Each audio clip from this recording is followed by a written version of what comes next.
Good morning students. पिछली video के अंदर हमने क्या पढ़ा था? गोरिड्स के बारे में पढ़ा था, जिसके अंदर हमें पता चला था कि पृथ्वीराज चौहान और मोहम्मद गौरी के अंदर दो कि बैटल्स हुए थे, युद्ध हुए थे। किसके? तराइन के। तो उन्हीं के बारे में हम आगे पढ़ेंगे। The battle of Tarains. The battle of Tarain was fought between the forces of Prithviraj Chauhan and Mohammad Ghori. जो कि युद्ध हुए थे तराइन के, वो किस किस के बीच में हुए थे? पृथ्वीराज चौहान और मोहम्मद गौरी के बीच में। दे क्लैश्ड एट तराइन इन 1191। तो वो कहाँ टकराए थे? तराइन में टकराए थे 1191 के अंदर। Tarain is about 80 miles from Delhi. और तराइन कहाँ है? 80 माइल्स की दूरी पर है दिल्ली से। In the first battle Prithviraj gave a crushing defeat to Muhammad Ghori. और जो पहला युद्ध हुआ था पृथ्वीराज, उसके अंदर पृथ्वीराज ने कि बहुत बुरी तरह से हराया था मोहम्मद गौरी को। But Mohammad Ghori return with better preparation and planning within a year. लेकिन जो मोहम्मद गौरी था वो वापस आया अच्छी प्रिपरेशन के साथ और प्लानिंग के साथ, कि 1 साल के भीतर ही। Prithviraj Chauhan approached all the rajas of northern India for their support to drive away the enemy.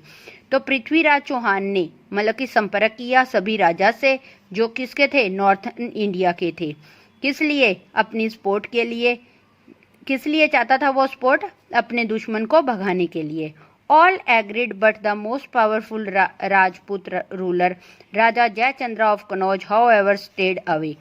तो इसके लिए जो सभी सहमत हो गए, लेकिन सबसे जो शक्तिशाली राजपूत शासक था राजा जयचंद्र, ये कहाँ का था? कनौज का।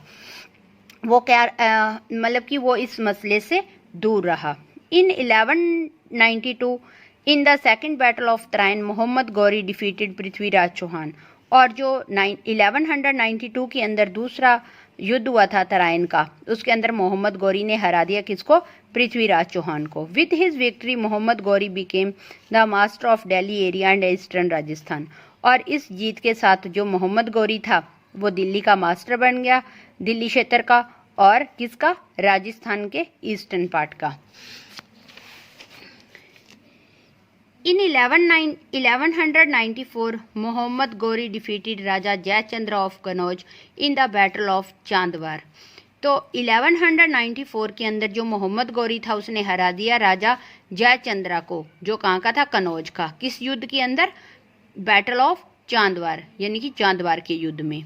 From 1192 to 1206 the Turkish ruler extended over the Ganga Jamuna doab Bihar and Bengal. और 1192 से लेकर 1206 तक जो तुर्किश शासक थे उसने अपना जो कि राज्य विस्तार कर लिया था, गंगा जमुना दोब बिहार और बंगाल तक अपना राज्य विस्तार कर लिया था। But Mohammad Ghori did not stay here. लेकिन मोहम्मद गौरी यहाँ पर नहीं रुका। He left his trusted generals Qutbuddin Aibak and Bakhtiyar Khalji in charge of the conquered territory. तो उसने किसको छोड़ा? अपने जो वफादार जनरल थे कुतुबुद्दीन ऐबक और बख्तियार खलजी को छोड़ दिया यहाँ पे, और इंचार्ज दे दिया उन क्षेत्रों का जिस पर उसने विजय प्राप्त की थी। As fate would have it Muhammad Ghori was assassinated on his way of Ghazni. तो कि उसका नसीब था कि जो मोहम्मद गौरी था उसकी हत्या कर दी गई गजनी के रास्ते में ही, कि वो गजनी पहुंचा ही नहीं, रास्ते के अंदर ही उसकी हत्या कर दी। He is known as the founder of Turkish ruler in India. और वो माने जाते हैं संस्थापक तुर्किश शासन के भारत के अंदर। अब साउथ इंडिया के बारे में हम पढ़ेंगे। 3 important kingdoms were dominant in the south during this time। और उसी समय 3 महत्वपूर्ण कि प्रमुख जो शासक थे साउथ के अंदर इस समय कि चल रहे थे। कौन कौन से थे? पलावास थे, पांड्यास थे और चोलास थे। These 3 were always struggling against each other for supremacy। तो ये हमेशा ही कि जो तीनों थे वो आपस में लड़ते झगड़ते रहते थे अपने प्रभुत्व के लिए, यानी कि अपने आप को सर्वश्रेष्ठ बताने के लिए। Pallavas the Pallava had become extremely powerful during the 7th and 8th century. जो पलावास थे वो बहुत कि शक्तिशाली थे। कब? 7वीं और 8वीं शताब्दी के अंदर। They had their capital eight Kanchi, और उनकी जो राजधानी थी वो क्या थी, कांची थी। They build many beautiful temples out of stone, और उन्होंने बहुत ही खूबसूरत मंदिर बनाए थे पत्थरों से। The Pallavas were defeated by the Cholas in the 9th century and their rule came to an end. तो जो पलावास थे वर डिफीटेड बाय चोलास, उनको चोलास ने हरा दिया। कब, 9वीं शताब्दी के अंदर, और उनका जो शासन था उसका अंत हो गया। अब आगे नेक्स्ट है Pandyas. The Pandyas has established their capital around Madurai and were a force to reckon with. The Pandyas थे, उन्होंने अपने राजधानी किसको बनाया, मदुरई के आसपास का जो मतलब कि आसपास जो क्षेत्र था, and were force to reckon with, और उसको जबरदस्ती मनवाया। Details about their region is given in the accounts of Marco Polo, और जो मतलब डिटेल्स हैं उनके क्षेत्र की वो किस अकाउंट में दी हुई हैं, मार्को पोलो के। The kingdom decline toward the 14th century, और उनके किंगडम का अंत हो गया कब, 14वीं शताब्दी तक आते आते। अब आगे रह गए Cholas. The Chola dynasty was a strong empire in south India between 800 and 1200। तो जो चोला डायनेस्टी थे वो मतलब बहुत ही स्ट्रॉन्ग शासन था उनका साउथ इंडिया के अंदर 800 से लेकर के 1200 शताब्दी तक। The rulers of the dynasty were also known as the imperial Cholas. जो शासक थे इस राजवंश के, वो उनको क्या बोला जाता था, राजा दी राजा चोलास बोलते थे, यानी कि शाही चोलास बोलते थे। Because of the powerful empire which they established in south India. क्यों कहते थे, क्योंकि उन्होंने शक्तिशाली एक एम्पायर स्थापित किया था कहाँ पे, साउथ इंडिया के अंदर। दे ruled in south India for nearly 4 centuries, और उन्होंने शासन किया साउथ इंडिया के ऊपर लगभग 4 शताब्दियों तक, 400 सालों तक। Their capital was Tanjore, now called Thanjavur, और उनकी जो राजधानी थी वो क्या थी, तंजौर थी, जिसको आज थंजावर बोलते हैं। Vijayalaya founded the Chola dynasty. Vijayalaya founded the Chola dynasty, जो विजयाला था उसने मतलब कि चोला डायनेस्टी स्थापित की थी। He build the town of Thanjavur, a beautiful city of temples, और उसने मतलब कि एक कस्बा बसाया था थंजावर, जो एक खूबसूरत शहर था मंदिरों का। He also built a temple of goddess Nishumbhasudini, और उसने एक मंदिर बनवाया था किस देवी का, निशुम्भासुदिनी का। अब है राजा चोला। ये चोला 1985 से लेकर के 1016 तक इसने शासन किया। The great Chola king was Raja Chola. जो महान चोला राजा थे वो राजा चोला थे। He was a brilliant commander, वो एक ब्रिलियंट कमांडर थे। He was also called Raja first, और उनको राजा फर्स्ट भी कहते थे। He inherited a small kingdom, but within a few years it developed into a big empire with an organized army and navy. मतलब कि उसको विरासत के अंदर एक छोटा सा राज्य मिला था, लेकिन कुछ ही सालों के अंदर उसने उसको बड़ा एम्पायर बना दिया, बड़ा राज्य बना दिया। विद एन ऑर्गेनाइज्ड आर्मी, एक संगठित आर्मी और नौसेना के साथ।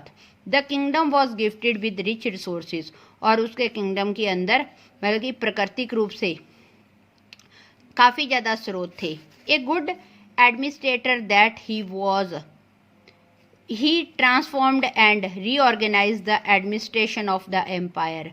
एक अच्छा मतलब कि प्रशासक था वो, इसीलिए उसने क्या कर दिया, उसने तब्दील किया और मतलब कि ट्रांसफ़र किया और पुनर्गठित किया, दोबारा गठित किया एडमिनिस्ट्रेशन जो इसके एम्पायर का था। To control the trade with the Arabs on the western coast, Raja defeated the Cheras at Trivandrampuram.